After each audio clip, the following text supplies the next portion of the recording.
just introduce Rob Savage, who you know.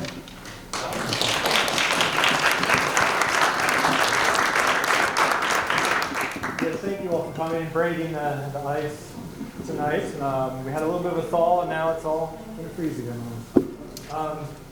So yeah, for those who may not know or recognize me with my winter coat, I am Alderman Rob Savage for Ward 7. I've been the Alderman for 8 years now. And so thank you all for coming. I want to thank the mayor and his team for coming, and especially Laura. Where's Laura? For helping put this together. She's the new, well, I'm sure Jared will probably get into some of the positions, but she's the new community outreach coordinator. I'm not quite sure the position title. Engagement strategist. Sorry. Also want to recognize, we have former Alderman Ross Arnett in the audience. From Ward 8. And yeah, so I want to explain a bit why we're doing this. So the reason why we're doing this, this is something that both Jared and I, the mayor and I, campaigned on, and it's something he's been doing even when he was alderman. Is he's really big on community outreach. We both are. We want to help keep the communication with the public open, and so something I committed to is holding a couple town halls a year. Just to hear from people. And so, I know Jared will probably explain why he wants to do this as well, but you'll see we have the directors here. I'll let him get into that. And I do apologize for not getting the word out on this like I usually do. The snow and ice kind of held me back from getting flyers out, but I'm really glad that you all did manage to see the notice and come out tonight. And so for the plan this evening, I just want to review things so we're all on the same page. After my comments, the mayor's going to speak for a bit, and then we're going to have introductions from the directors here up the front, and then we're going to have an open question answer from all of you. You can ask us, the mayor and I, anybody, the directors here, and then I believe at the end we're just going to have a bit of a meet and mingle if we have some time left. And so you will have an opportunity to ask all your questions. And so for me, I'm going to say before that, I'm going to have a few remarks just talking about some Ward 7 priorities, some key projects, because I know a lot of these will come up. And right now, you may be aware, our budget's going to be, for the next fiscal year, is going to be introduced soon. And I just want to kind of set the stage for that, because that is an opportunity for us to get projects done in the ward and funded in the ward. And I'll go into that a little bit. So, and I know snow is probably at the top of your mind as well, and I'm sure we'll get plenty of questions and time to talk about that. But for specific Ward 7 issues, I'm going to start with, again, some of the projects. So for Moyer Park, down Baby Beach Road, we do have a sidewalk expansion project that has been funded and that is currently in design. That's going to improve the sidewalk through that park, because we've had requests over the years to make that a surface that's a bit more easier to walk on for some of the seniors. We have a Bay Ridge Avenue sidewalk expansion, and that's right near the Shell station. It's at the corner of Hillsmere Drive and Bay Ridge and Forest Drive. There's no sidewalk there currently, and so we're looking to expand that. And that is currently in design. We have a Bay Ridge Avenue bikeway that would go down Bay Ridge Avenue all the way into Eastport. That I believe we have some state funding helping with that. But that is the RFP, the request for proposals, being finalized. So hopefully we'll see some progress on that in the next few months. Let's see, last year's budget, I did get some money for a mini roundabout conceptual plan. So it's looking to develop a conceptual plan for small roundabouts on some of our intersections. Because roundabouts, you can actually get a 90% reduction in fatal accidents. You can also get about a 30% reduction in greenhouse gas emissions by going to roundabouts. And so I'm looking to see some of the smaller intersections in our community where we could install those, but also laying the groundwork to get those at some of our larger intersections. One of my goals is to hopefully get the county to look at putting that in with us at the corner of Hillsmere and Forest Drive, because, as you know, we have a lot of accidents there, and it shuts down the whole peninsula. Edgewood Road, it didn't take me long as I was walking around earlier. I already got a question about Edgewood Road speeding and safety. And so you may like to know we have received a proposal to look at installing traffic calming and redesigning Edgewood Road. And that process should be starting soon. We have a Bay Ridge Road diet and envisioning. That's something that I got funded last year. The idea with that is to look to see if we can help a road diet's where you kind of narrow the lanes, put in some trees, do other things to slow down the traffic. And so with businesses out here like Caliente Grill, Main and Market, we want to make that more inviting for people to walk. Speed cameras. People have often asked about speed cameras. And Edgewood Road as well as Tyler Avenue are on the list to look at for speed cameras to help slow down the traffic. Eastport Edgewood Circulator. That's another thing we're looking at. You may be familiar with the purple shuttle downtown that takes people around for free. And the idea is to look at, see if we can emulate that and connect downtown with Edgewood Road. So I've been heard over the years, people would like to get have a way to get downtown without their cars. And so we're going to work up a scope on that soon. Let's see, traffic. I'm going to skip that one. It's not in the ward. Also something we're working on, we have funding to look at a transit study for Forest Drive. We did this back in 2009 for West Street, and that looked at, again, transit options, a way for people to get out of their cars, reduce traffic, and that laid the groundwork to put the circulator downtown. I want to partner with the county on doing that for Forest Drive. And Bay Woods, I know Bay Woods has requested a crosswalk sign, and I have to actually check with our Public Works what the status is on that, but that should be in the process. Cars Beach, another thing on people's minds in the ward. I'm sure our Director of Rec and Parks will probably talk about that quite a bit. But looking forward to that project getting moving. And so that's basically it. And, as you'll hear from my remarks, that's my themes often go around road safety. I've said this many times, and I'm probably going to say this many more times. Forest Drive is the most dangerous road in the county. In the entire county, it's the most dangerous road, and I don't think that's okay. We have about half a dozen schools on that corridor. We need to work towards safety. Mobility, obviously, is very important to me, too. I think people need to get around town in whatever way they want. If they want to take a car, if they want to ride a bike, if they want to walk. And also environmental health. I'm an environmental scientist, so that's always something close to my heart. So that's basically it. And I was asked to also speak to how you can stay involved. And I do have most of you are probably on my newsletter, but if you're not, you can sign up behind the officers here when you have a moment. I send out an email once every week or every 2 weeks about things going on at the council, and actually picked that up from the mayor who did this when he was alderman. And it just took the idea and ran with it. So that's it. So I'm going to turn this over to the mayor again, who you probably know from Harbor Store. But before that, again, he was an alderman for 5 years. We both chair the Environmental Matters Committee. So that's close to his heart. That's one of the things we have in common. But in any case, turn this over to him. Thank you. Thank you, Rob. Between the two of us, we've chaired the Environmental Matters Committee since 2013, so for the past 13 years. Obviously, we have a lot in common in our shared interests. Thank you all for coming tonight. It's really an honor to be able to kick off this town hall series with you all in Ward 7, obviously an area that's very close to my heart. It's great to be here. So there's so much I could talk about, and I'm going to try to do a very high-level overview of a few things, and then wait for your questions to see what you want me to dive into deeper, which I'm happy to do.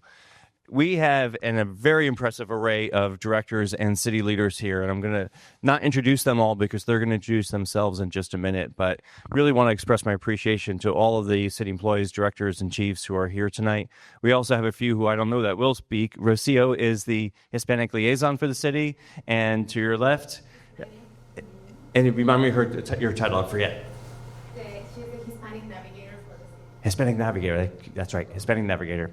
And of course, Laura, as Rob mentioned, the strategist for community and constituent relations is excellent. We have a lot of people in the back as well. We have our fire marshal, we have our deputy police chief, and our captain here. So there's a lot of people who I didn't think would be recognized. So I want to call them out. So I'm in day 65-ish, and when I ran, I told you what my 100 days would look like, and it's really been pretty close to what I expected. A lot of time spent on personnel and getting to know all of these individuals, but also their teams and their plans and what we're working on as a city, and it's very exciting. There's so much wonderful news and good projects to share with you, so I'm excited to have them all here for you. It also is spent on a lot of lawsuits. That's just part of the nature of city government. And asking for money, so seeking money from the county, the state, federal government, and I'm happy to talk about some of our budget priorities where we're seeking some funding from. My overall goal has been about how Annapolis works, and so you heard me talk about that at the inauguration and certainly throughout. So we're trying to improve how we respond to constituents, treat you as our guests and as the people who sign our paychecks. And that's very important to me. So we're kicking off this series of town halls. This is one of a series of 8 as an initial kickoff, and then we'll have another 8 in the fall. We are also doing office hours, which if you want to have one-on-one time. We also have, what's the third thing I'm forgetting, Laura? Office hours? Word walks. And so this is where when there's a group in the community that says, you're not really understanding my needs, or we can't come to city council meetings, you all, if we want to organize, say, we really want you to see this street. And we'll come down, and we're going to be scheduling ward walks in every ward so you could say, this telephone pole in the middle of the sidewalk is a really crucial impediment. Obviously, we can't fix all of them at once, but it's a chance for you to say, this is a really crucial one, or here's this issue that's really hard to describe. The goal is to have the directors to be here for you, here in all those instances, so that you get to know them as individuals. I'm trying to break down the stereotype of it's that city doing this or other governments aren't working because of this. I want you to see it's not just this amorphous city government. This is Chris making a really difficult decision in planning and zoning, where he's got responsibility for an application for business, and it's competing with resident needs. And you could reach out to Chris and you'll say, well, he's got really rational explanations. Or you reach out to Acting Chief Amy Miguez of leading our police department now, of here's this police issue, this constituent relations situation, and you can reach out. It's an individual. I'm not going to go around name everybody. People who you don't have a chance to see very often because it's the backbone of city government, like Human Resources and Lasan here, or Marcus running transportation departments. There's so much going on in the city, and there's so much that they're all doing. We're never going to cover it all tonight. I just want you to start to break open the sort of the shell of that crazy city government, and why can't they get the snow and ice removed within 24 hours of the last drop. So there's so much that goes on with everything. So I just really appreciate this opportunity for you to help to learn and to let these people be the humans that they are. None of us are going to be perfect. We're all working really hard. When we had the storm and we were all working 12 hours a day in the storm, our regular responsibilities didn't stop. And so they also were doing their other work. And so I know Burr, for instance, I'm not sure if he's yet had a day off since the storm started. So he's like on 3, what's that? Or an evening. And I could tell you, because I've been working my butt off too. And so when I get up and I get 7 a.m. emails from Kevin Simmons giving me a status of what the emergency management services is, and then I'm getting 11 o'clock p.m. emails with some of these folks or my chief of staff, we're working our butts off. So please show some grace. We're not perfect, but there's a lot of hard work going on. Let me make sure I introduce the next step. All right, so how city government is working for you. I'm going to ask each of the directors to introduce themselves, and I think they have some information they want to share with you. Laura, where would you like me to start? I need Burr to get out of my chair. We got to get him. Okay. Burr, why don't you join the rest? All right. Do you want to start while you're getting comfortable? Sure. Hi, everyone. Burr Vogel, Ward 7 resident and Public Works Director. Oh, nope, wrong way. Well, no, that's right. But then you say either one factoid about your department that will make it narrable to these folks, or what year? Well, Public Works plow snow. and we fix potholes. Factoid about the department. We have 100 people. That's kind of a boring factoid. So maybe I'll come back to something when I had a chance to think about something interesting. Thanks, Bert. My name is Matt Flinner. I am the Director of Central Services. Our factoid, we are the newest department. We were created last April, and we now oversee the city's facility management. We manage the city's vehicle fleet. We also have real estate, risk management, and what am I forgetting? Central purchasing, the procurement department, all fall within our purview. Hi, Brian Paquin with the Department of Integrated Technology Services.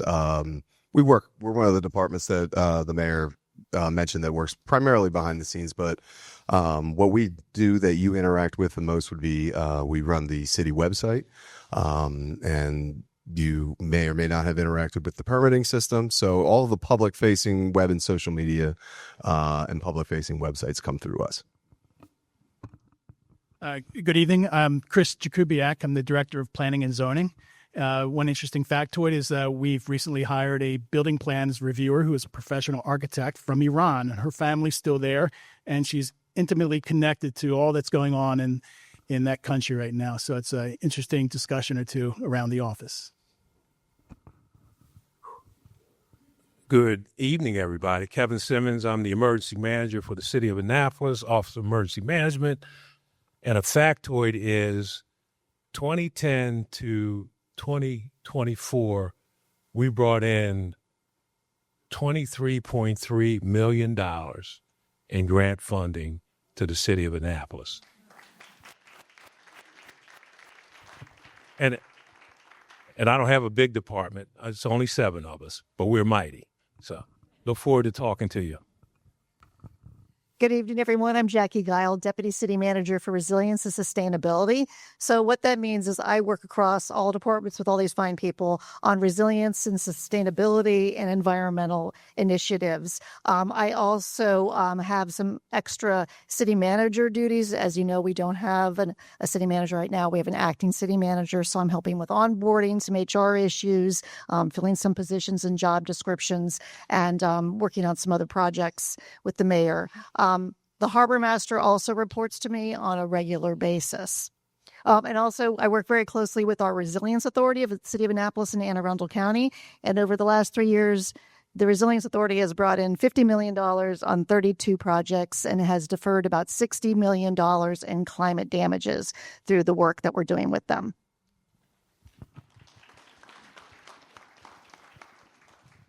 Hi, I'm Acting Chief Amy Miguez with Annapolis Police Department. And unfortunately, unlike Director Simmons, we don't bring in money. We're probably the biggest, we are the biggest department budget in the city budget, and that's mainly due to personnel. So our costs over 80% are just to pay our people to work and our benefits.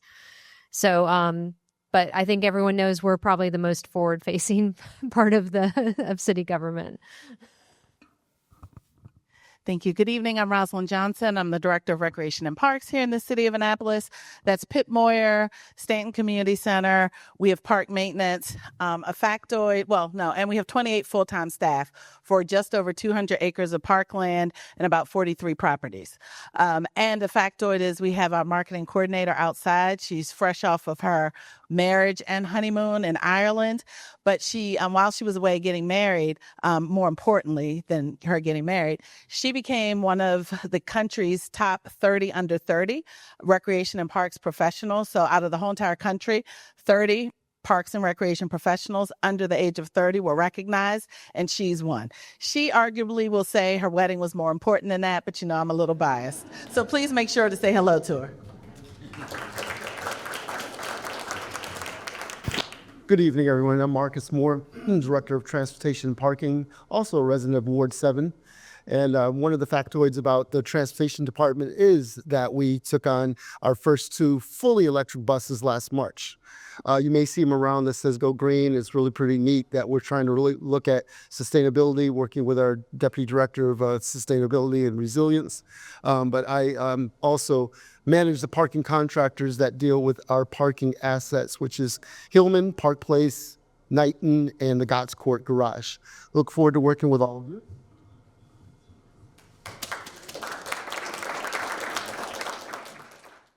Good evening. My name is Lasan Crispin. I am pretty new to the city of Annapolis. I think I've been working here for about 3 months now.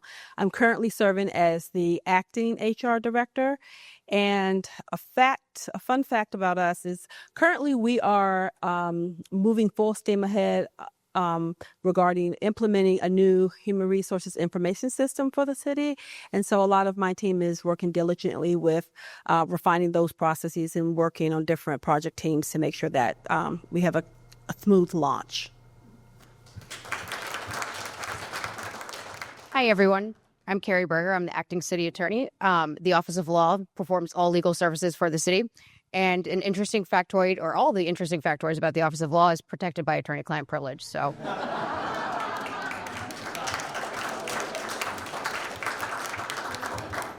don't think I can beat that one. Hi, Doug O'Malley, Fire Chief for City of Annapolis.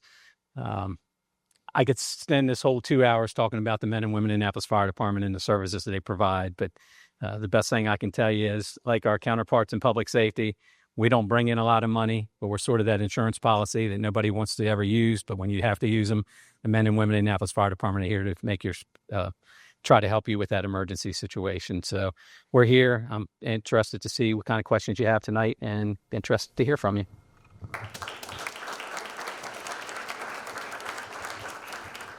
Thank you. I didn't start the applause part until we got midway. So can we give all of them a round of applause, please? We have 9 public works. We have 9 civil engineering positions. Civil engineering is a male-dominated field, about 80-20 male to female. We are majority female, 6 women, 3 men.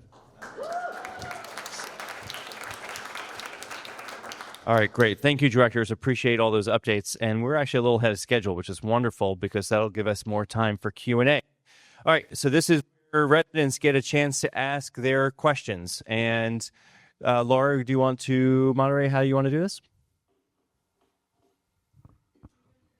All right, just continue. All right, so why don't you raise your hand if you have a question. I'm going to come over and bring a microphone to you, and we'll just take them one by one. Greg, you want to start? Yeah, I do. Thank you. This is a great idea, by the way. I've been to a lot of cities that never had town halls, and the residents didn't know what was going on.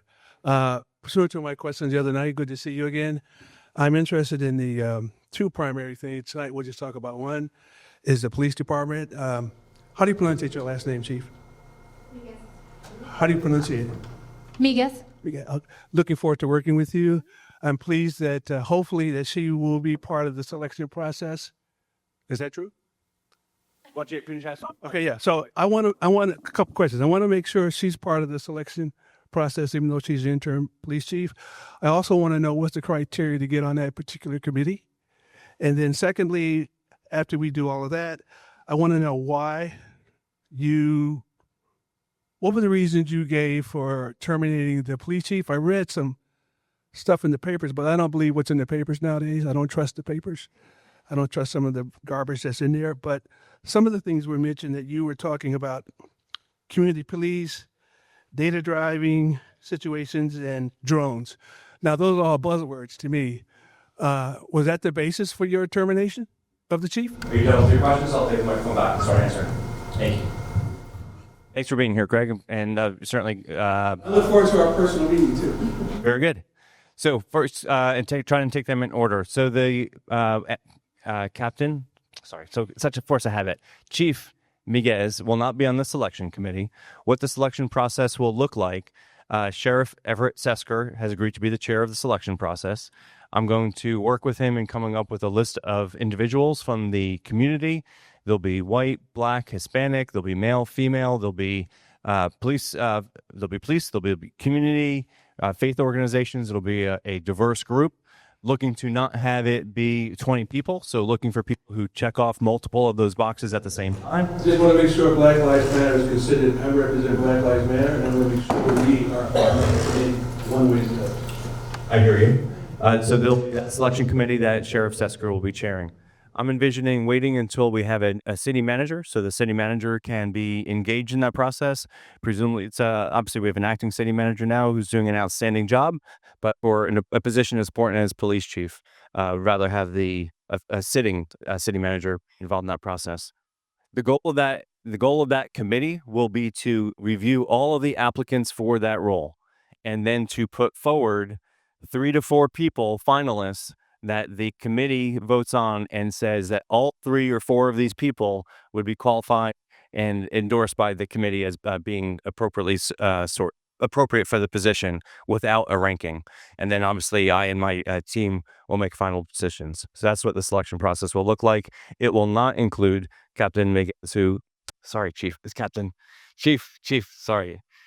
I've known Chief Miguez for 13 years and in various roles. She's been in the department for 25 years in a number of leadership roles throughout the organization. Chief Jackson gave her the opportunity for various promotions, training, and so he took good care of his Chief Miguez while they worked together. It's going to take a while to break that habit, though, so I apologize. So that's I think the questions I got on Chief Miguez in the selection process. Reasons for dismissal. So I came into city government with a plan to, again, first start with interviewing all of the directors and the chiefs, and then going to a series of roundtables. We've been doing those roundtables. They've completed, and those roundtables, by the way, are for the staff. So that the rest of the staff, the people who report to all these people, get to provide their input. We haven't finished that. We haven't finished the processing of the roundtable process. In between, I've had a couple specific instances that I won't be able to talk about specifically because they're about litigation, and you'll see some of it came out more so than really should have been out in the public. But let you read what there is to be read. I'm not going to violate what I should be saying about litigation, and so that's important matters. Suffice it to say, the chief and I had disagreements on how the future of Annapolis should be led when it comes to litigation, when it comes to certain specific instances, that personnel issues. You ever hear me talk about why I fired anyone from the hardware store? No, you don't do that. And I'm not going to get into those specifics with the chief. The more important thing is looking forward. The former police chief did a number of things very well that we're going to continue. He started the Returning Citizens program. We're going to continue that. He had a high clearance rate. We're going to be working really hard to make sure we continue that. He worked hard at ensuring that there was diversity in the department, and not just at the officer level, but in leadership ranks. We're going to be working hard to continue that. And he also worked hard at having the department be in the community and ensuring that individuals of every combination of characteristics felt safe and that were treated fairly and equally. Was it ever done perfectly? No. And do I expect perfection? No. But it's our goal to continue to ensure that every community is reached and addressed fairly and equitably. And I have confidence that Chief Miguez will be doing that, and that it will also be an expectation for the permanent chief. Buck, do you want to add to that? Yeah, just quickly, I will say, and I'm a senior most council member, I fully support the decisions that the mayor has made, and also including the appointment for acting chief Miguez. Worked with her for a long time. She has my full confidence as well. So just to express that support. Thank you. I appreciate that. Who has the next question? Go ahead.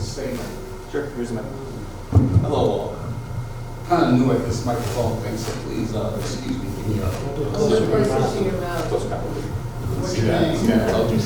So I've known Chief Miguez since I was a kid. Congratulations. You probably don't remember me. I'm from the neighborhood of Firewater. It's a community about maybe 6 miles from here, roughly. I'm not sure about what city how you made it, But that is a very good pick.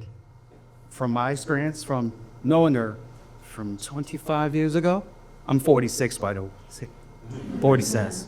So again, I'm Demarcus Reed, but I would like to say again, congratulations, and I do look forward to the change you'll bring to the community. I'll keep it short. Thank you. I appreciate the comments. I will add, because there's a few people have asked, or asked privately, why not, so you have the police chief, and then we have a deputy police chief who's here, Major Branford.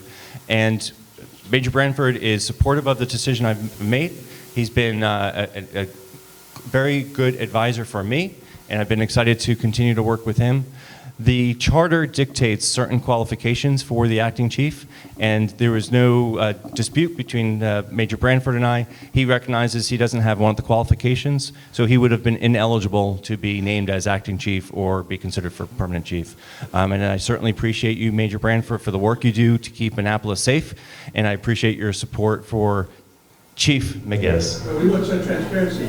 That's not transparent. Why wasn't he part of the selection? I just told you, sir. There's a. You didn't tell us why. You said There are a lot of people who have Wait, questions. excuse me, I'm talking.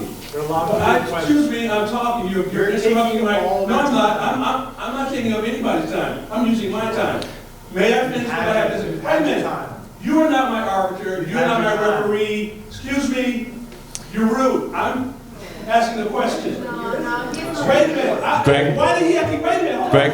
What did you have to do with my question? Greg. Excuse me. I'm talking. Excuse me, I'm not yelling. What did you have to do with my question? You're disrupting. No, I'm not. No, I'm not. No, I'm not. No, I'm not. No, I'm not. We were not being Excuse me. civil. Oh, you will. You will. You will. Don't ever do that again when I'm talking. Civil dialogue. No, I am quite civil. I am quite civil. You're rude. As you yell. No, you're rude. Go. No, go. No, you're not going. He's like, go. Where am I going? Please be quiet. Where am I going? Rich. Tina, it's your question. Your turn to ask a question. Never do that again. I'm from I can't Bay. get my argument out, man, because he won't let me. One point. No, my one point is I got more than one. My one point is that we need transparency with the police department. It's a very critical department. And when he terminated the chief, which is his prerogative, the public, these are elected officials. They work for us. The chief works for us.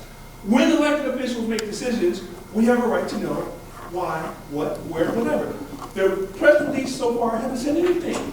But he's not the mayor, so he can't tell me what to do. That was a great decision. I love the decision. I love the decision. We will know. This is a public meeting. Yes, go ahead and ask whatever. It's a public meeting. This is First Amendment, as you see. Come on, man. I know, I just want you to be orderly. I'm quite orderly. You see me with time or anything? You have to run the whole No, I'm process. not. I'm not interrupting anything. No, I'm not. There's no time limit. Where's the time limit? You actually. No, where is it? Where's the time limit? There is no time. Well, that's my point. So what are you talking about? Can I ask a question? Sorry. We are from Baywoods of Annapolis, which is a senior residence next to Cars Beach. Rosalind has been an absolute pleasure to work with. But what we are going to ask you directly, Mayor, is have you considered funding for Cars Beach? Yes. Yes. So for those who might, I don't want to assume everyone's familiar with Cars Beach. So this is a historic property where back in, the 1940s, 30s, is that the right era?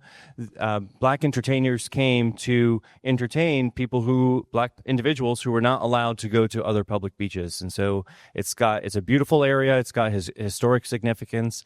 And Director Johnson, sorry, just so used to calling you Roz, trying to get it right. Director Johnson has laid out, and the community has been very much engaged, and I know you and Baywoods have been very much engaged in that process. So Elaborate Plains, I'm going to ask her to actually answer the funding, because there's a good news story here with the funding process, I believe. Thank you. So, Tina, I think you are aware that we have roughly four and some change $1 million. We've submitted our permits last July. We're moving closer and closer. We were told permits would take anywhere from 4 to 18 months. After the permits are approved, then we have the design that's approved. Then we'll go out to bid. I have been assured, I always get nervous about funding, especially with tariffs and everything else, but I've been assured that we have enough money for the shoreline and coastal restoration. We have requested in this upcoming budget some money for design of the part, because that's just the shoreline and coastal. And then there's the design, the concept plans, which so many of you have given input on. And so that part we're going to go into design, which will take probably about a year or so. And then that part is not funded yet, but we have been funded for the shoreline and coastal. Once that gets going, try to stop us now. So we're excited about that. The mayor has assured us he's been very supportive of that. So we are excited about that project moving forward. Thank you, Director. Rob, want to add anything? Yeah, just that this has been a long time coming, the Carr's Beach preservation. And I think it's important to just emphasize this will be the first time that we have direct access to Chesapeake Bay for city residents. That is really huge. And it's the fact that it ties with our history, the musical history, African American history is just it's a win-win-win for everybody. I think this is really exciting. Thank you. I think it's important too, and I'm glad we're having it, but it's going to bring more traffic to Edgewood Road, which is a mess, to admit. And I'm wondering what's been made for people to park. Where are they all going to park when they come to Cars? Great. Rosalind? You got Moses next. You can use it. Okay. So I'm going to wave my magic wand, and it never works, but it's trial and error. So right now what we're looking at is we're looking at limiting, once the beach is open, fully open and operational, it will be a lifeguarded beach, and we're going to manage attendance by the parking. So what we're thinking, and again, trial and error, if it doesn't work, we'll tweak it. We always have input from our neighbors and our residents and our visitors.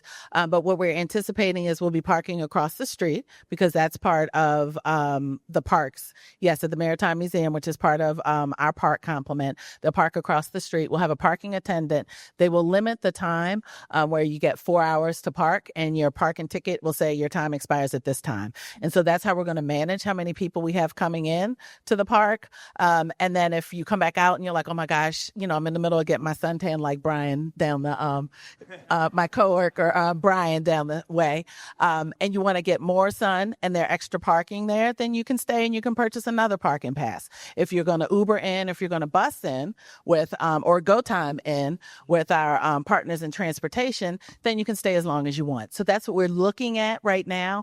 Again, it's going to be trial and error. It may work, it may not work, and we might have to look at something else. We don't want to go to what the state is doing right now, where you have to make a reservation and all those things. We're trying to stay away from that, because that's like, I don't want to make a reservation when I go to a park. I'm driving down the road and I'm like, hey, I want to go here. So that's what we're looking at right now.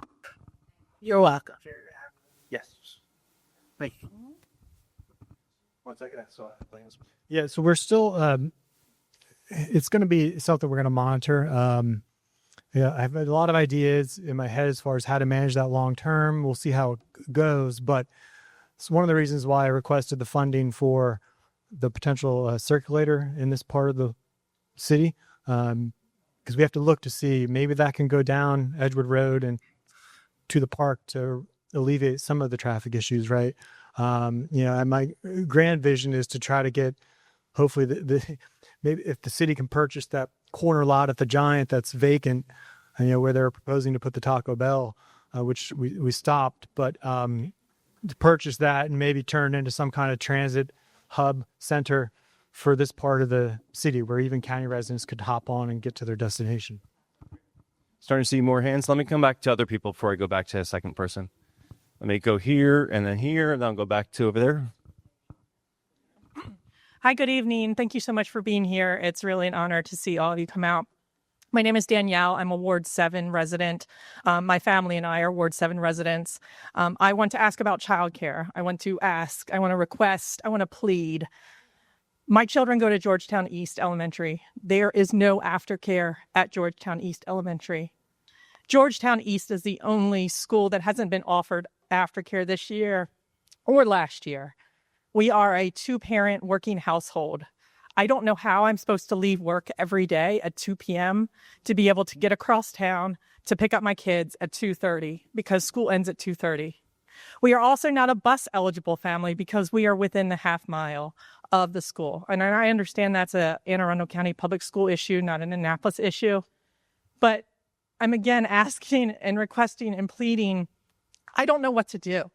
I don't know how to support my family with a two-family working household in this city that is relatively expensive to live in, to have my children have somewhere safe and protected and an option to go to after school. So Appreciate the question. It's important to a lot of families and fair questions. One thing that you didn't specifically identify, but since you're asking about childcare, I want to let you know about. On Monday, February 9th, the council will have a bill 0126 that is going to issue, if voted on successfully, it would have child care tax credits for those businesses who are operating child care tax credits. The goal is to bring down the cost of child care. This is not my legislation. It's Alderman Schandelmeyer's legislation, co-sponsored by Alderwoman O'Neill. So I suspect you would want to have the council support it, and so you just might want to share that.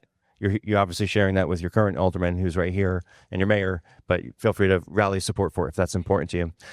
I know that's on the specific question, Director Johnson, you were working on aftercare, and you got your mic. Yes. So we're trying to have aftercare at Eastport. Eastport didn't have room, so we partnered with Georgetown East, who did have room, and we were starting the licensing process, and this was back in November, and we found out it would take us, when we finally had the meeting and identified space, it would in December, and they said it would take 3 to 4 months. We had worked with the schools. Schools was going to transport Eastport to Georgetown East for the after-school program. It would have been licensed, and then we said, you know what, we can't wait 3 to 4 months for licensing. That's going to be too long. So instead, we talked to schools and said, hey, can you bring the children to PIP? And they said, at Pip Moyer Recreation Center. And they said, absolutely, we can. So we needed a total of 10. Georgetown East dropped out, and they said, well, it's not going to be licensed. That's going to be a barrier for some of our parents, even though we have scholarships. And they said, we gracefully bow out. So we're looking at Eastport. So I would say, talk to Ms. Buberg. Is Ms. Buberg? And I have, even though I also asked. Yeah, I'm sorry, we're just backing you up. Oh, and I also asked if I could send my children to Pitt Moyer for the Eastport program, and I did not receive a positive answer. I was told no. So we can coordinate. We'd be happy to look at that. What we're looking at next year, because we're going to be ahead of the curve for next year, because we couldn't get the 10 just yet. We opened it back up at Eastport Elementary, and we don't have the minimum number of 10 that we need. So for next year, we're looking at the same space. We're looking at starting with the licensing because if we start now, we'll have it by the beginning of next school year. We know a lot of parents make their aftercare decisions in the summer. And so we're looking to be ready to go this summer. That, of course, is depending on budget, but the mayor's heard what you said. So I'll just leave it there. I know the mayor's very supportive of aftercare. Thank you. And I appreciate that. And I also just want to say that we are big fans of Annapolis Parks and Rec, and my children are already registered for spring programs, and we're looking forward to the summer. So thank you. There was hand here. Hi, I'm Deborah. I live in Ward 7, and I just wanted you to repeat, Rob, if you could, what you said about Edgewood Road, which is my main thoroughfare in and out several times a day. You mentioned speed cameras as a possibility, but you mentioned something else earlier, and I didn't catch it. So it's just, repeating the information you said before. Want to say? Sure. Just repeat the question. It's a question about Edgewood Road and the plans that are in process for addressing speeding in particular. Yeah. So there's the speed camera, and then there's, I don't know if you want to speak to the RFP. That's yes. So award is imminent for an engineering firm to develop some concept plans for reimagining Edgewood Road with a lot more traffic safety and pedestrian safety in mind. Those things don't happen quickly, of course, but at least the ball is starting to roll here any day now. Could you be more specific about what those safety and pedestrian? Could you be more specific? For instance, there are two crosswalks that are like over a mile apart. That's one thing I can think of. I think it's going to include many of those options. Probably looking at street trees, because you can install more trees, narrow some of the lanes to help slow down traffic. It could include things like raised crosswalks. It could include traffic circles to help slow down. But again, we have to work around some constrictions, which is the maritime industrial districts at the end. We have to make sure boats can get through on trailers. But I know that's something the designers are going to. Anything you want to add to that? You go over here. I think there were,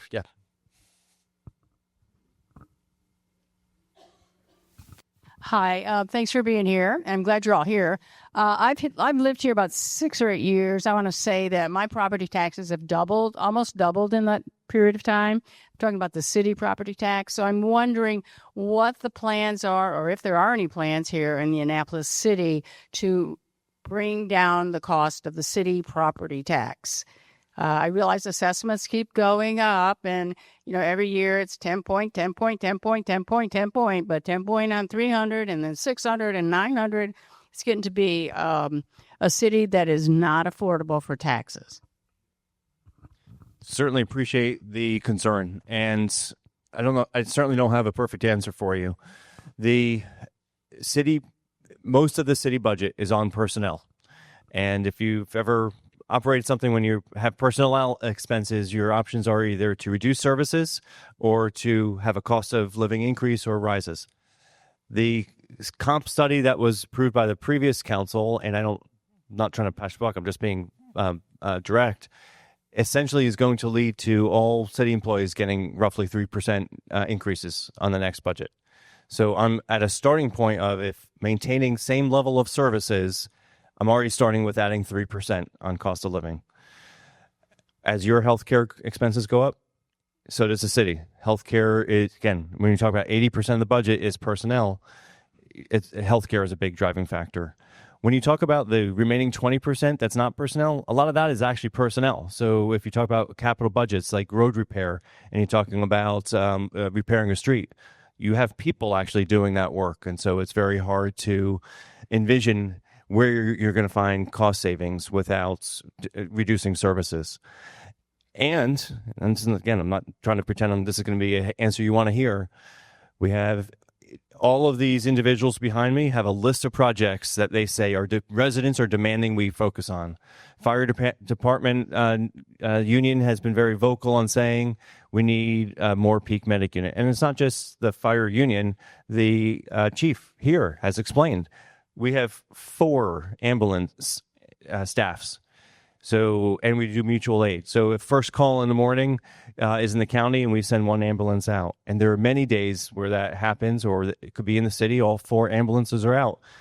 Any more calls after that, and we're looking for mutual aid, which means potentially slower responses and not our excellently rated staff. So we're looking to try to see if it's possible to get to a 5th ambulance staff, even if it's just peak hours. That's what the fire union has been calling for. And we're not meeting recommended standards that's set nationally to have 4 individuals on every piece of apparatus that goes out to respond to a fire. We are generally meeting 3 instead of 4. So that's also a aspiration. And that's just one department. Every individual behind me has a project like that. We're looking to do those improvements on Edgewood Road and elsewhere. Cost money. We have some projects that, frankly, aren't negotiable, like resilience projects to make sure that we don't flood, right? And so we are proceeding on projects that have been approved, gone through the grant process, and that's going to happen. So I don't have a magic answer for you. I am taking seriously of how we could focus on effectiveness and efficiency.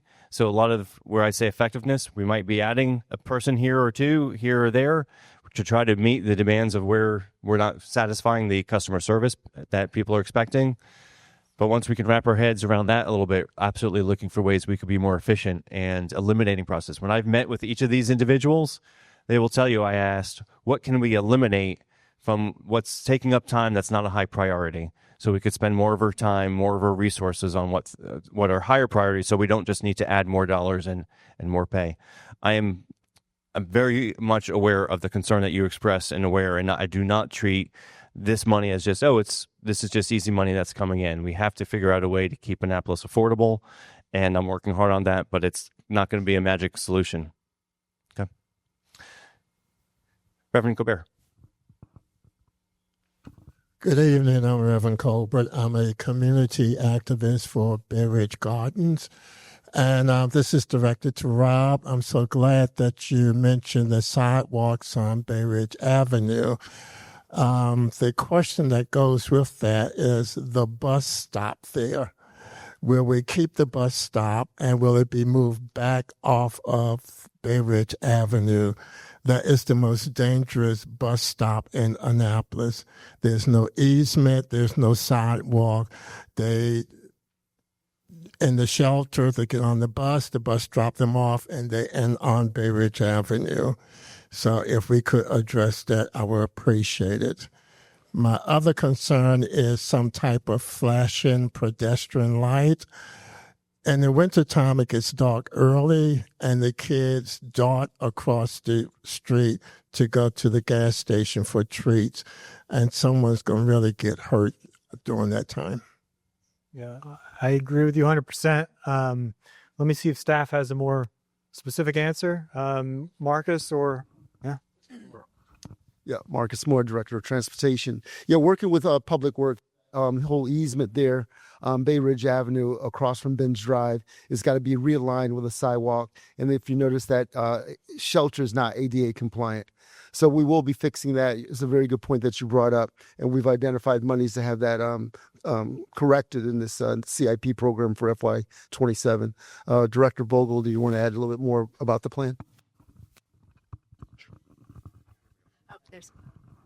Yes, the bus stop will be moved back behind the sidewalk. The city doesn't own the land we need to do that project, but we're working on that. I did speak a couple of years ago with a guy named Ken, I think the mayor knows, and he said he'd have no problem with that portion of the project. Next question.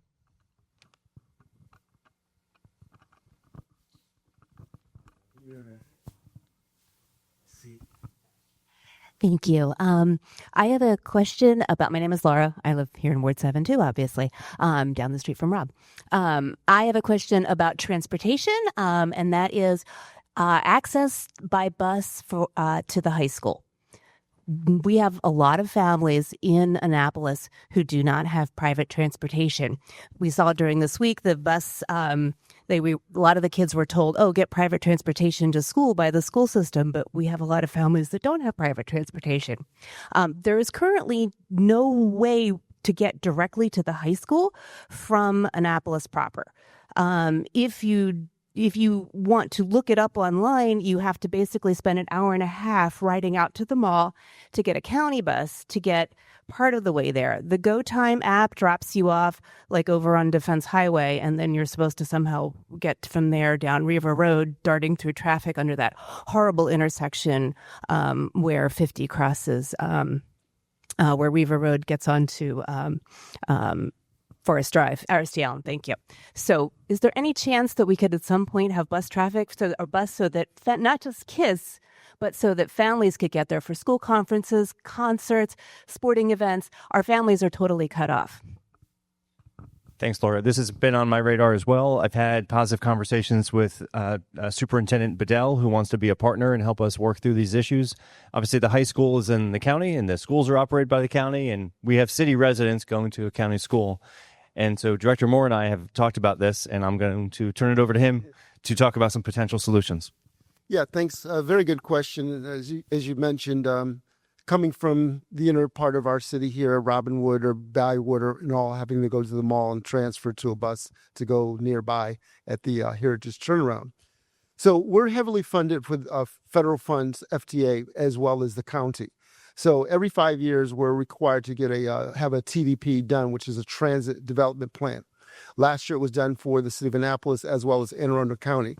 We're very interested in doing something like that we can do to have a more direct route from here into that area. Our TDP that was signed off last summer by the council had recommendations that we like to follow. A lot of these things do take money. We would love to do that. So as the mayor did mention, Dr. Bedell, with a $1.9 billion budget for FY27, we do need help to partner together with the county, with the school system in the city of Annapolis to help our children. Because most of the other schools within city limits were catching it with one of our buses. But, you know, when you have to change at the mall and it's more than 15 minutes, it's too hot or too cold, I'm going to go inside to get a drink, and then I forget that my bus came and I missed it, and I'll hang out in the mall, right? So how do we bring down a bit of that absenteeism by having a more direct route? So point well taken, and we're hoping to work together collaboratively with the county and with the school system.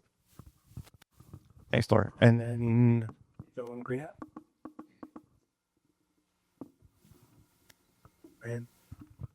Hi, I'm David. Thanks for being here. I just have a comment. And since no one else has brought it up, I'll bring it up about the snow. I appreciate the city doing what it could to clear the streets. Unfortunately, we live on a cul-de-sac, so the snowplow came down our street and plowed that road, but left the 3 cul-de-sacs full of snow. So just remember us in the cul-de-sacs. Sure. Let's do one question at a time. Director Burr, do you want to answer that?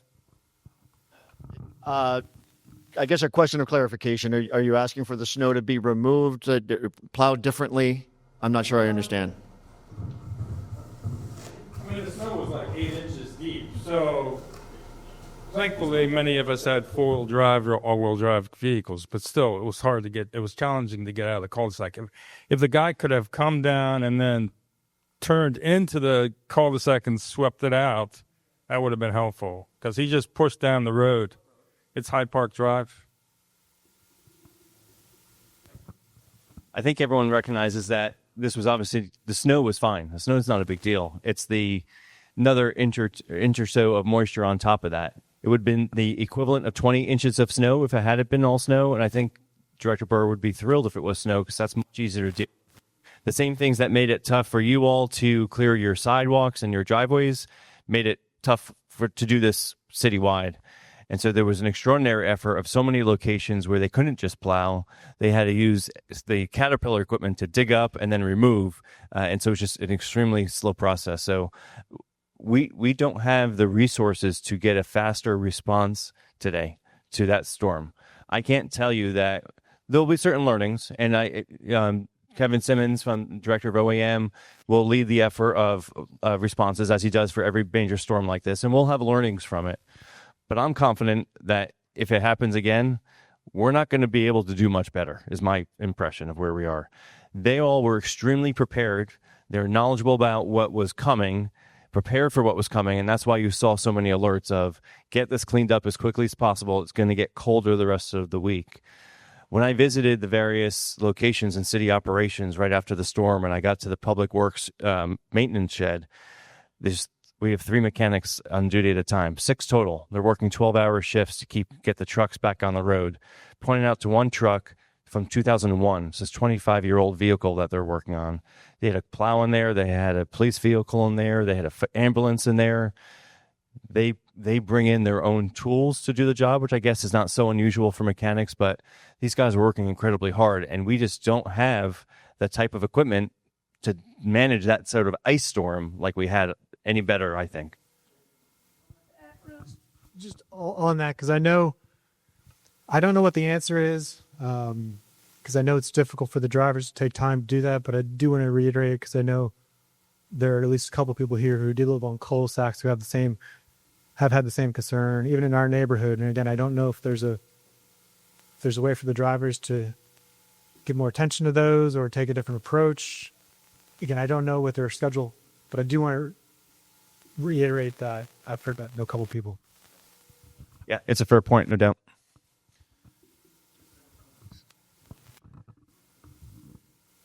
My name is Kathleen. I'm in this cul-de-sac as well on Yachtsman Way, and it's day 12 into the storm right now. And I've called 4 times to the number you gave me, Rob, and to the city or the parks. They said they're very nice. They take my information. Nothing happened. I had to work from home several days. I saw one salt truck come in with a plow. We did his plow. And to me, he could have played advantage of the warm weather during the day, because when I came home at lunchtime, I almost got stuck in the slough. Everybody else is lumping. I mean, I feel like my car being damaged going over. It's so hard now, and it's very difficult. And there are 16 families in our cul-de-sac that are affected by this. And I have a new knee, and I was petrified of falling. But I'm just wondering, I felt like my calls were falling on deaf ears. And they're not. I live close by. Yeah. I can speak. But I saw the truck going up and down. Yachtsman, the main thoroughfare, it never came up ours. And that happened the last time it snowed as well. It wasn't as much snow, so it did melt. And I understand that, but I would appreciate even a callback. I mean, just so, no, we can't do it. We won't get to it. But nothing. It's like, okay, well, you're on the list.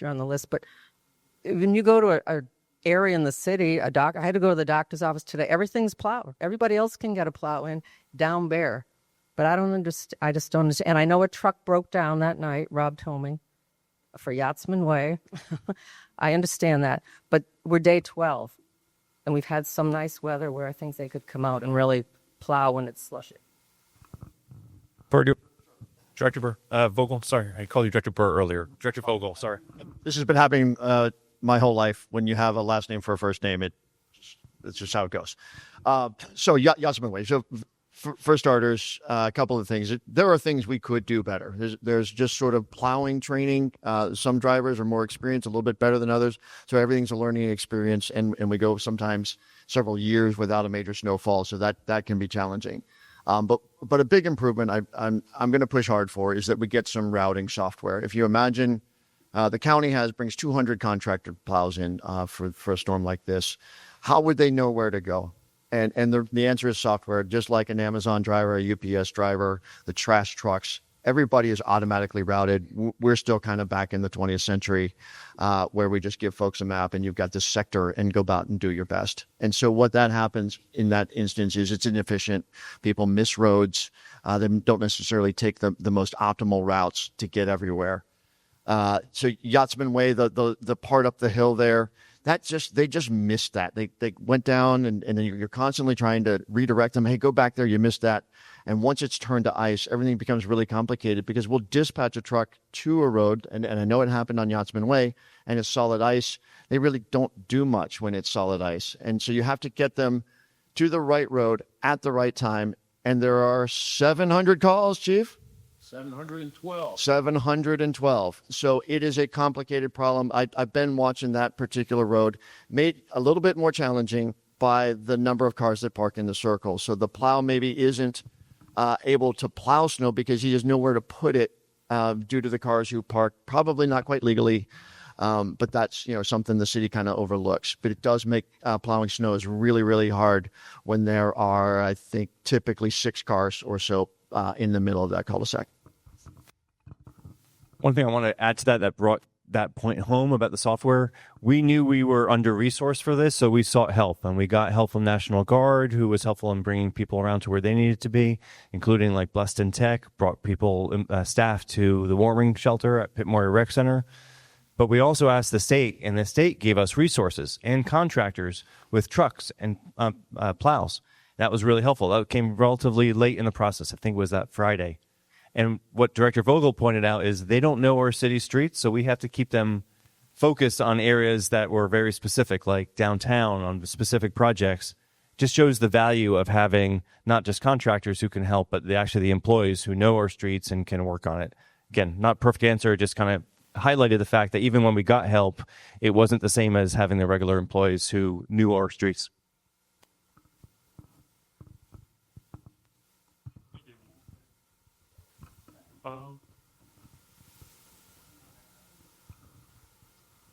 So my questions regarding the utilities, if we could assign someone to help. My questions regarding the utilities, is there a way to help assign someone to reduce the prices? I've talked to several neighbors and the household is about 1 or 2 people. They're paying about $500 on electrical prices, on electricity.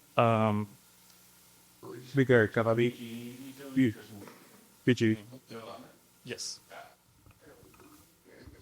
So our electric in this area is provided by Baltimore Gas Electric, BG&E. The city has zero control over BG&E prices. This is a statewide issue, Maryland more than some other states, and there's a lot of aspects to this. We need more transmission lines. That's the lines and distribution lines. Those are the lines connecting where electricity is made to your house. And that process is very slow, and the city has zero control over that. We need more generation. City has zero control over that, other than to the extent that we could add solar panels, and which is an aspiration of mine, to have solar panels on more city buildings. Like your local hardware store is generating 100% of its own electricity to reduce demand. Thank you. But I'll look to the directors to see if anyone wants to speak to this, because I don't think that. Yeah. Hi, Deputy City Manager Jackie Gild. So we also are working with BG&E to learn if they can provide more discounted services for energy audits at homes. I mean, they do charge for that service, and we'd like to work with them to see if they can. They do have some discounted services, but to make it more affordable for everybody, or maybe even a zero fee, so you can come up with easy ways to make your home more energy efficient, and also discounts on energy efficient appliances. The city is also, we have a contract for community solar right now, but that's benefiting the city facilities. So we'll have a lower rate utility bill for our city electricity. That's another project that my staff is working on, is more community solar opportunities, other solar opportunities for city residents, and also working with BG on that. So I have a number of those projects in the pipeline. I'm hoping we can roll those out this year. Question? Thank you. You want to take a second to cover what you want to? Well, I think Laura had a good idea of, I think we can take some questions, but I think to go to some of the directors to see if there's anything regarding a particular department, maybe that hasn't spoken yet, that may want to maybe questions for.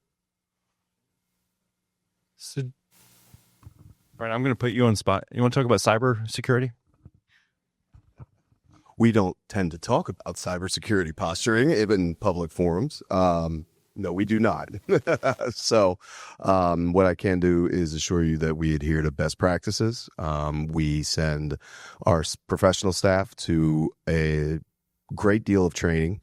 But yeah, with regards to specifics and how we go about keeping city facilities safe from cybercrime, I'm afraid I don't talk about publicly. I will do that to you, yeah.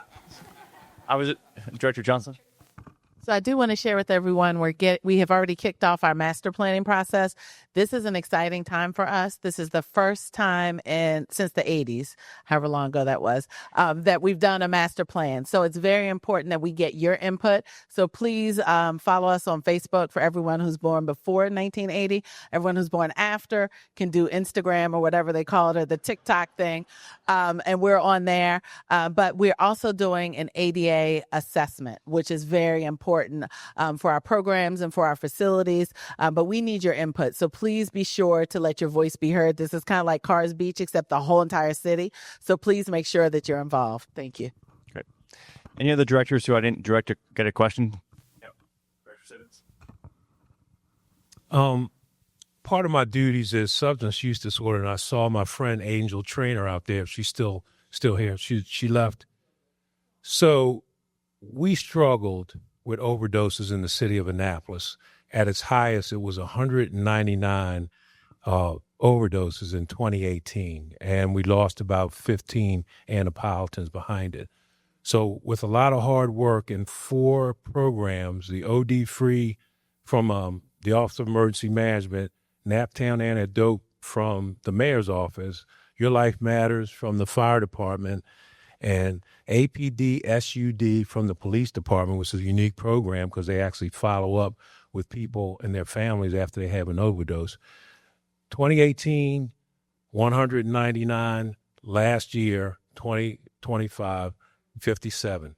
So that's a 70% decrease in overdoses in Annapolis. But we need to keep this momentum going, and we can't let up on the gas. So, Mayor, I have one thing before I turn it back to the director I neglected to do earlier. We like to recognize people, and I wanted to recognize Carolyn Gramis, who is running for Anne Arundel State's Attorney. And I bring that up because for Ward 7, that is very important. We had the killing on off of help with the road name, Paddington Place, now named Morales Community, but that's important. That still has not been prosecuted. Just keep that in mind. I encourage you, if you wanted to point that out in case you want to talk to her, because that affects us all very. So, all right, with that, I do want to turn it over because I love putting the fire chief on the spot. And did you want to? I think it's worth mentioning the strategic plan, because I thought that included a great public process. Would be good to. Absolutely. So it was just released online, and it's going out to our members tomorrow. We gave the council a presentation the other day, but the fire department over the last year has gone through a strategic plan process. The last strategic plan was probably 20 years old. We actually started with a diverse group of individuals within our department from all ranks, and we started it in-house. We then contracted. As we went through it, I felt it necessary to contract a third-party vendor to come in and assist us. That vendor was a accrediting agency that accredited its fire departments across the United States. They also give accreditations to like fire officers, fire marshal ranks. So they do accreditation. So they came in and assisted us. It's a 5-year plan. It's going to look at all aspects of the department, and it's going to drive our resources and what we need to do into the future of the department. I know you hear a lot on social media. What I can tell you is, even if you're reading that we're out of medic units, that's not necessarily the case. It means all our medic units are on calls, but you're going to continue to get a medic unit. You call 911, somebody's going to show up to your door. It may be that you don't recognize the person or you don't know who they are, because we are so intermingled with Anne Arundel County and Naval District, Washington, which is the United States Naval Academy. We're going to send the closest unit to you when you have an emergency, and we're going to continue to look at that. But this whole strategic plan is going to look at our staffing currently, some of the concerns that's not only brought up by the union, but meeting those national standards, and the peak time medic unit, which I think is important to us. As you know, especially in your ward, you have a lot of 55 and over communities there. You have Bay Woods. You have a new facility coming on the Edgewood Road on the other side there, behind next to Starbucks. Yeah, I was thinking about the coffee shop there. So that's coming in. Farther up in Ward 5, we're getting the new community off Crystal Farms Road, which is a 55 and over community. So we know those resources, and we're going to have to continue to look at that. But I can assure you that if there is any question, there shouldn't be, that if you call 911, somebody's going to get there. I can tell you our response times in the city of Annapolis meet the national standards or exceed them, so we're going to get to you quickly. But the strategic plan, which is online, our public information officer, which it's also a fire marshal in the back here, he can provide you any information you need there if you'd like a copy of the plan. So thanks. Thank you, Chief. When I was campaigning, and then as mayor, I've been saying I've been working on a few particular issues. One is parking. I know parking's a hot topic. And Marcus, don't worry, I'm not going to put you on the spot. But I'm really excited about some of the programs that Marcus is working on, particularly for Hillman Garage.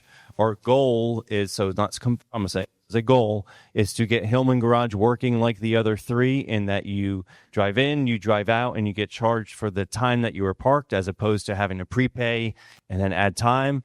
Marcus is working on that. Another goal of mine you've heard me talk about is how can we speed up permitting process? How can we get things from concept to business opening doors faster, more predictable, less expensive, and more predictable, faster, and less expensive. And so, Chris, I want to talk Director Jakubiak. Sorry, we're used to being informal. Director Jakubiak, can you talk about some of the things you're doing to accomplish that? Sure. I thought I might be able to get through this meeting without talking about permitting. Not so lucky. Actually, it's a great opportunity to share some news with folks.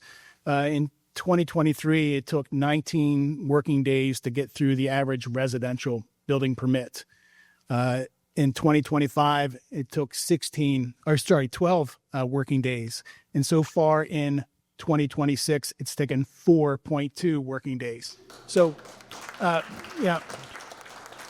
So we've made organizational changes over the past couple of years, and increasingly since roughly January, to realign resources and move permitting process much quicker.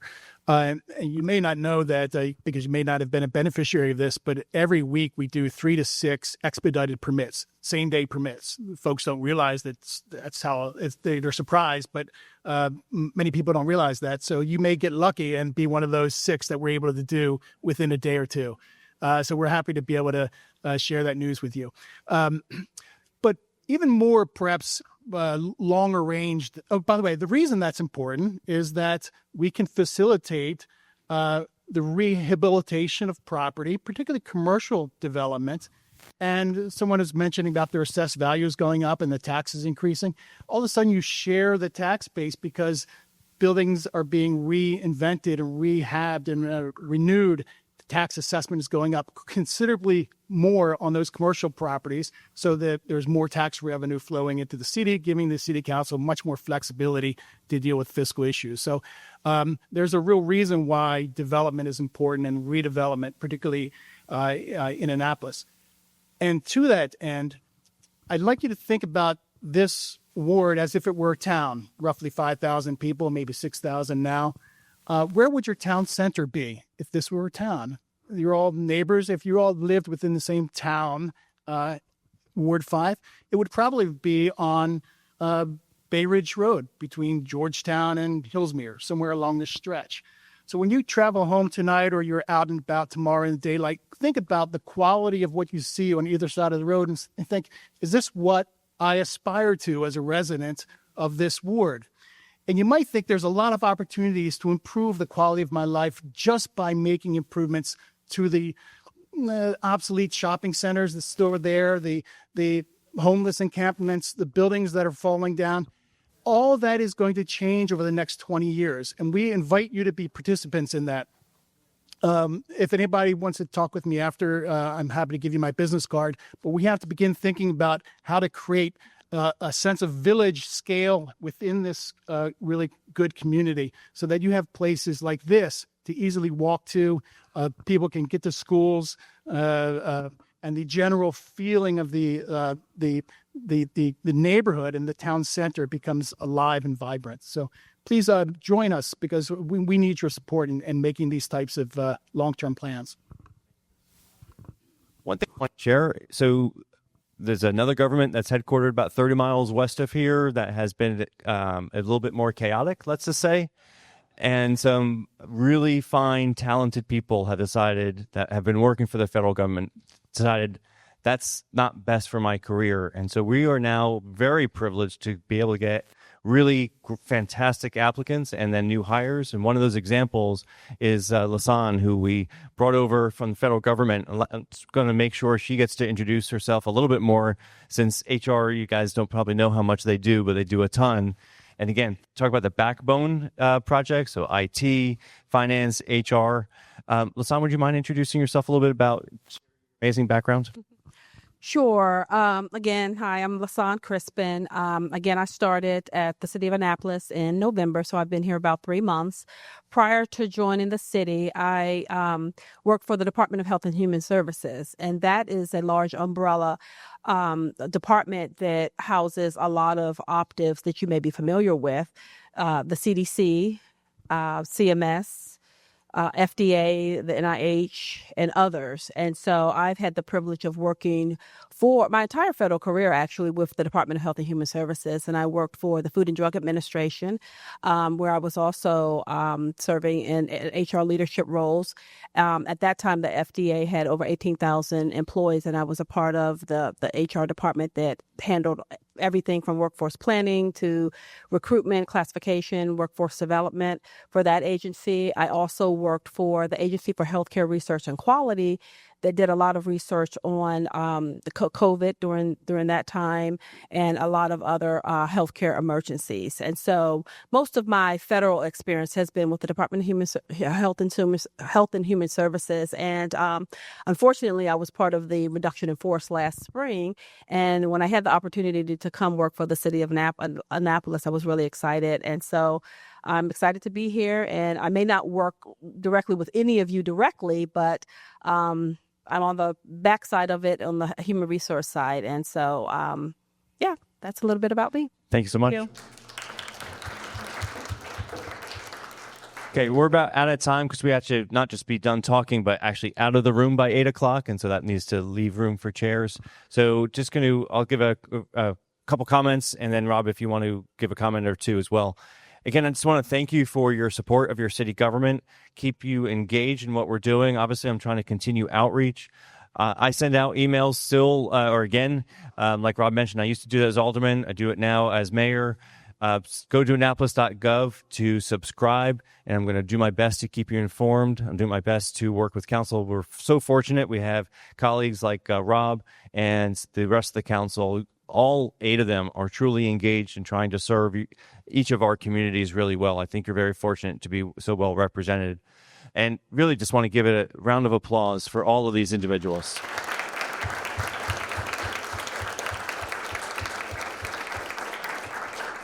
This makes your government work. You might send some questions to me, but I'm like, send it over to these guys to answer. And on that note, by the way, I'm not nearly as good about responding to emails as I traditionally have been, and it stresses me out, and I apologize to you. If you send me an email, I might not always get a reply right away. Just it's the volume of stuff that comes is exceedingly high, but I'm doing my best. I promise I'm working all the time. Rob, do you have any comments? No, not at all. Thank you all for coming. Again, if you wanted to get on a new newsletter or the mayor's, we have a sign-up sheet right behind Major Branford there. So